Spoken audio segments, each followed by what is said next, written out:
Zikri akhassu ma azharta.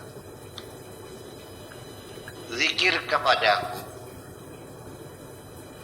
adalah yang paling khusus dari apa yang engkau buktikan.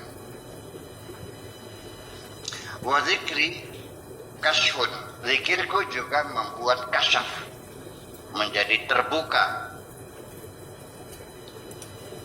Kama anna hijabun, tapi juga bisa menjadi hijab. Zikir bisa mengungkap, tapi juga bisa menjadi penutup. Dua-duanya berpotensi.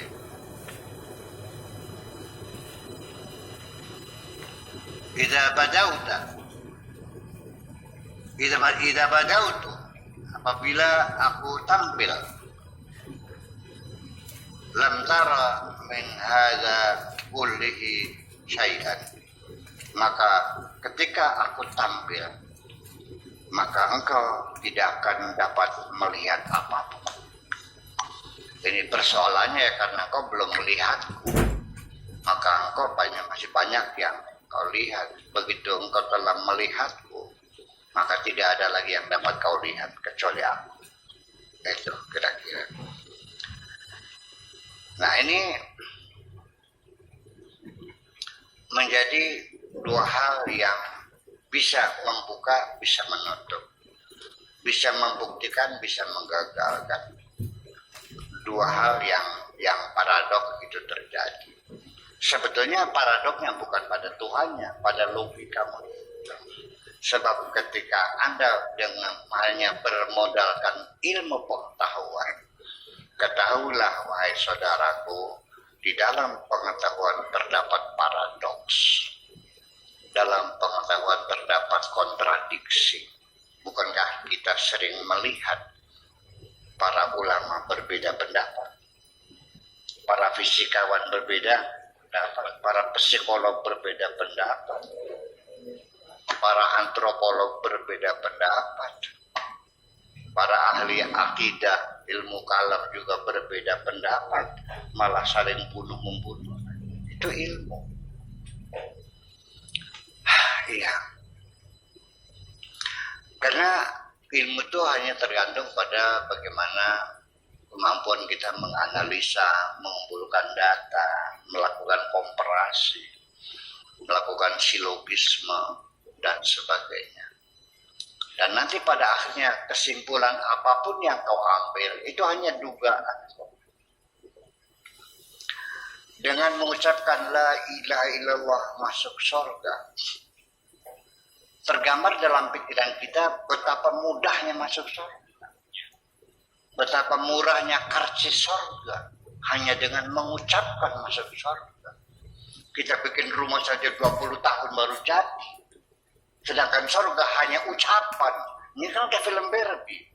Betapa mudahnya engkau menganggap betapa mudahnya orang masuk surga. Betul nggak? Dengan ucapan saja.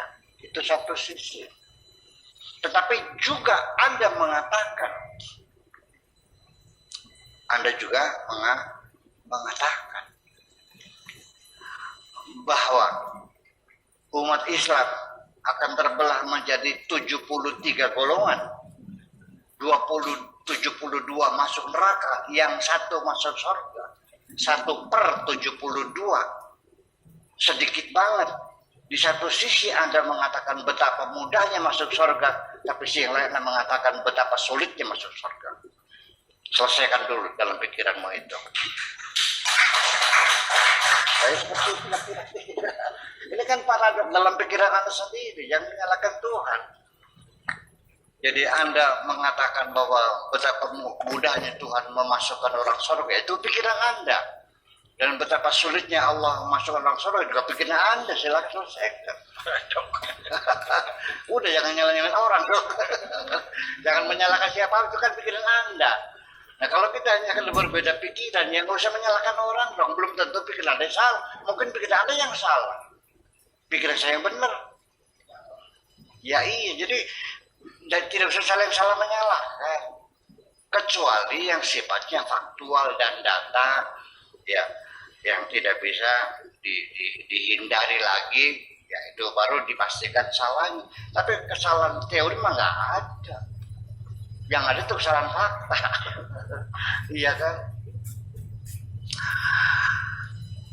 Anda salah ngambil, niatnya ngambil gula pasir, tapi ternyata ngambilnya garam.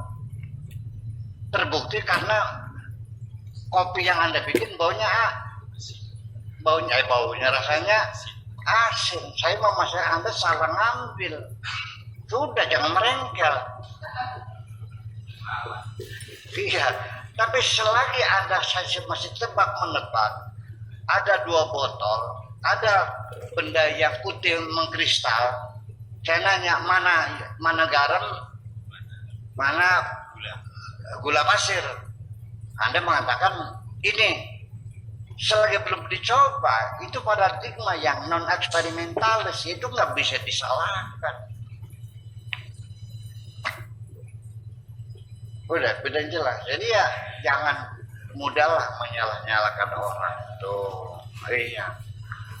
Makanya kita kan punya tata krama dulu, pesantren tuh punya tata krama.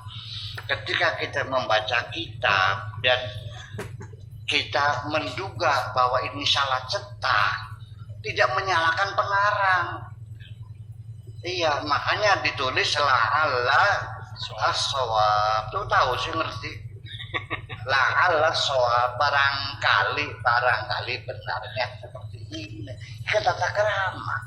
Zaman sekarang mubalik, kiai saling caci mencaci di mimbar, menyalah-nyalahkan orang lain. Ini di mana tata keramanya? Atau sudah tidak perlu moral lagi dalam berdakwah ini?